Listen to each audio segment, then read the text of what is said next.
এরপরে আমাদের একটা অপশন হচ্ছে পেজ আছে, সেটা হলো নিউজ লেটার।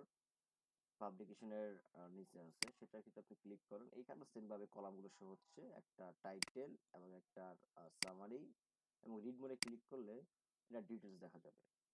দেখা যাচ্ছে এর একটা থাম্বনেল শো হবে, কিছু লেখা শো হবে, এবং ক্রাইটেরিয়া হলো যে এটার নিচে পিডিএফটা এখানে এইভাবে শো হয়। এখান এখান থেকে পিডিএফ মানুষ পড়তে পারবে, এবং যদি সেটা অনলাইন ভিউ আর বড় করতে চায়, এখানে একটা লিঙ্ক দেখতে পাচ্ছেন, এখানে ক্লিক করলে আসলে এটা পপ আপ হয়ে বা এটা ডাউনলোড হবে আর কি।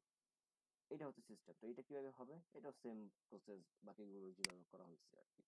সেম ভাবে আপনি একটা অপশন পাবেন news letter, news and event অপশনের নিচে নিউজ লেটারে ক্লিক করলেন।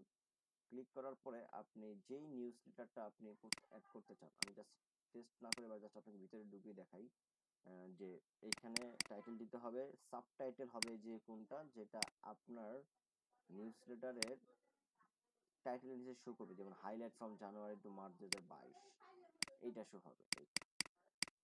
দেন হলো লিঙ্ক। লিঙ্কটা সেম ভাবে, যেটা পিডিএফটা আপনি একটা পিডিএফ আপলোড করবেন, আপলোড করার পরে ওই পিডিএফ এর লিঙ্কটা কপি করে নিচের এই যে এই জায়গাটা বসে দিতে হবে। এই এইটাই। এরপরে নিউজ লেটার ডিসক্রিপশন আছে, ডিসক্রিপশনটা আপনি দিতে পারবেন।